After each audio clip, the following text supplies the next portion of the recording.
ಈಗಾಗಲೇ ಸನ್ಮಾನ್ಯ ಮುಖ್ಯಮಂತ್ರಿ ಸಿದ್ದರಾಮಯ್ಯ ಅವರು ನುಡಿದಂತೆ ನಡೆದಿದ್ದಾರೆ.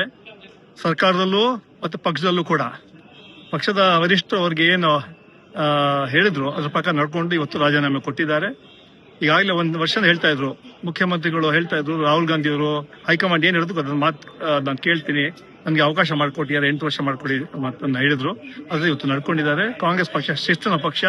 ಇವತ್ತು ಎಲ್ಲರೂ ಒಟ್ಟಾಗಿ ತಾವು ನೋಡಿದ್ರಿ, ಅದು ಮುಖ್ಯಮಂತ್ರಿ ಇರ್ಬೋದು, ಡೆಪ್ಟಿ ಚೀಫ್ ಮಿನಿಸ್ಟರ್ ಎಲ್ಲ ಪಕ್ಷದ ಎಲ್ಲ ನಾಯಕರುಗಳು ಸೇರಿ ಇವತ್ತು ರಾಜಭವನ್ಗೂ ಹೋಗಿದ್ರು. ಅದೇ ರೀತಿ ನಮ್ಮ ಪತ್ರಿಕಾಗೋಷ್ಠಿಯಲ್ಲಿ ಬಂದು ಕೂತಿದ್ರು. ಆ ಹಿನ್ನೆಲೆಯಲ್ಲಿ ಇವತ್ತು ಮತ್ತೆ ತೀರ್ಮಾನ ಆಗತ್ತೆ. ಇವತ್ತು ಡೆಲ್ಲಿಗೆ ಹೋಗ್ತಾರೆ, ಬಂದ್ಮೇಲೆ ಮೀಟಿಂಗ್ ಆಗತ್ತೆ. ನಂತರ ಪಕ್ಷದ ವರಿಷ್ಠ ತೀರ್ಮಾನ ತಗೊಳ್ತಾರೆ ಯಾರು ಮುಖ್ಯಮಂತ್ರಿ ಆಗಬೇಕು. ರಾಜಕಾರಣದ ಬಗ್ಗೆ ರಾಷ್ಟ್ರ ರಾಜಕಾರಣದಲ್ಲಿ ಅವ್ರಿಗೆ ಅವ್ರನ್ನ ಒತ್ತಾಯ ಕೂಡ ಮಾಡಿದ್ದಾರೆ ಹೈಕಮಾಂಡ್. ಆದ್ರೆ ಸದ್ಯಕ್ಕೆ ಅವರು ನಾನು ರಾಷ್ಟ್ರ ರಾಜಕಾರಣಕ್ಕೆ ಹೋಗೋದಿಲ್ಲ ಹೇಳೋ ಮಾತನ್ನು ಹೇಳಿದ್ದಾರೆ. ಅದು ಕೂಡ ಪಕ್ಷಕ್ಕೆ ಅವ್ರು ಬೇಕಾಗಿದ್ದಾರೆ. ಯಾಕಂದ್ರೆ ಮುಂದಿನ ಎಲೆಕ್ಷನ್ಸ್ಗೆ ಅವರ ಶಕ್ತಿ ಬೇಕಾಗಿದ್ದಾರೆ.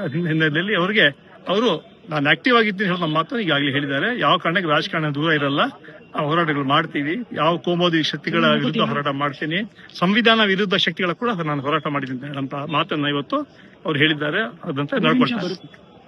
ಅಧಿಕಾರದಲ್ಲಿದ್ದಾಗ ತಮ್ಮ ಮತ್ತು ಅವರ ಮಧ್ಯೆ ಬಹಳಷ್ಟು ಒಳ್ಳೆಯ ನಾವೆಲ್ಲ ಪಕ್ಷದ ಕಾರ್ಯಕರ್ತರಾಗಬಹುದು, ಮುಖಂಡರಿರ್ಬೋದು, ಮುಖ್ಯಮಂತ್ರಿ ಇರ್ಬೋದು, ಡೆಪ್ಟಿ ಡಿ.ಕೆ. ಶಿವಕುಮಾರ್ ಇರ್ಬೋದು, ನಾವೆಲ್ಲ ಒಬ್ಬ ಪರಿವಾರ ತರ ನಾವಿದ್ವಿ. ಯಾವತ್ತೂ ಕೂಡ ನಮ್ಮ ಸರ್ಕಾರದ ಸಾಧನೆಗಳು ಪಕ್ಷಕ್ಕೆ ಶಕ್ತಿ ಕೊಡುವಂತ ಕೆಲಸ ನಾವೆಲ್ಲ ಒಟ್ಟಾಗಿ ಮಾಡಿದ್ವಿ. ಇವತ್ತು ಅವರು ಮುಖ್ಯಮಂತ್ರಿಯಾಗಿ ಇವತ್ತು ಸ್ಥಾನ ತಿಳಿಸಿದ್ದಾರೆ. ಅದು ರಾಜಕೀಯದಲ್ಲಿ ನಾನು ಇರ್ತೀನಿ, ಹೋರಾಟ ಮಾಡ್ತೀನಿ, ಪಕ್ಷ ಸಂಘಟನೆ ಮಾಡ್ತೀನಿ ಅಂತ ಮಾತು ಹೇಳಿದ್ದಾರೆ. ಅವರಿಗೆ ಧನ್ಯವಾದಗಳನ್ನು ಅಭಿನಂದಿಸ್ತೀನಿ.